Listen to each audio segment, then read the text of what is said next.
Aegon, fourth of his name, is remembered by history as the Unworthy. Quite a feat considering the other kings of Westeros.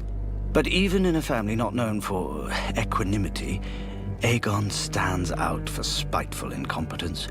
He tore apart the realm simply because he couldn't rule himself, much less Westeros.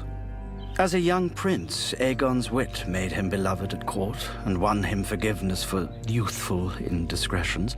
But the cold steel of the Iron Throne didn't temper his passions. King Aegon proclaimed that if he had to spend his days being pricked by 1,000 swords, he'd spend his nights pricking others with his one. Lords sent their daughters from court so they would not catch the king's eye, whilst other lords summoned their daughters to court, so they would. The only woman in whom he took no pleasure was his sister and wife, Nerys, even after she gave him a son and heir, Daeron. Perhaps Aegon was jealous of her supposed love for his brother, the legendary hero Prince Aemon, the Dragon Knight. Aegon was most certainly jealous of him, not of his bravery or honor, but how young maidens swooned and old whores cried at the songs about him. But most likely Aegon disregarded his wife and son because he chafed at restraints of any kind, be they the bonds of marriage, or patrimony, or even reason. When Prince Daeron objected to his father's foolish plan to invade Dorne, Aegon incited a lick-spittle lord to accuse the queen of adultery with Aemon, making Daeron illegitimate. Prince Aemon defended the queen's honor in trial by combat.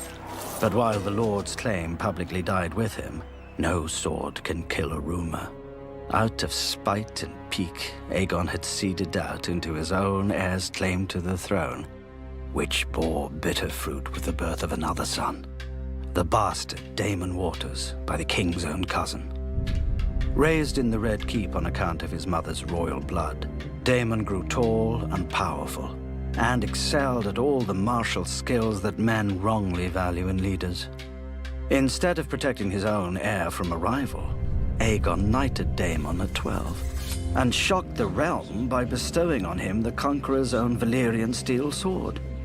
He even let the boy renounce his common bastard's name and take the Targaryen sword's name for his own, becoming Daemon Blackfyre.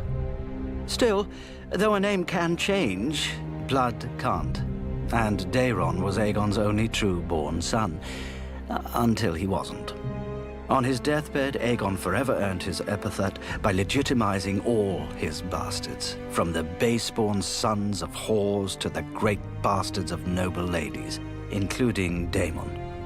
Fittingly, Aegon's last act was to thrust himself into the realm and seed chaos.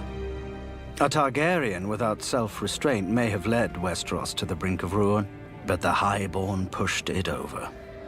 Though Daeron governed justly and wisely, correcting the worst excesses of his father's rule, many lords had grown rich off these excesses and did not approve of Daeron's reforms, particularly the peace he struck with Dorne. The malcontents rallied to Daemon and whispered that he should be king instead of his brother, whom, thanks to Aegon, many suspected was a bastard. At first, Daemon indulged these lords out of courtesy and vanity, but over time their grievances and flattery wore down his objections, along with any sense of obligation to the half-brother who had granted him lands and a wife. Daemon agreed to claim the throne by right of birth, and more importantly, arms. A wheel with two hubs will not turn, and a kingdom with two kings will burn, as the saying goes. Not that such a cost ever stopped anyone with even the remotest claim and opportunity, much less House Blackfyre. Their rebellions consumed tens of years and thousands of lives. First Daemon's own, then his son, Daemon II, who reigned for a night. Then another son, Haegon, crowned by Bittersteel, another legitimized great bastard who had founded the Golden Company to support the Blackfyre claim. When Haegon was executed, Bittersteel crowned Haegon's eldest son, Daemon III, who in turn was slain by their Lord Commander of the King's Guard, Sir Duncan the Tall. Finally, Meleys the Monstrous fell to Sir Barristan Selmy in the War of the Ninepennny Kings, and the Blackfyre Rebellion ended with the extinction of the entire line, as is appropriate. Fire is only black when it is burned to ash. Perhaps that was the true problem with the Targaryens.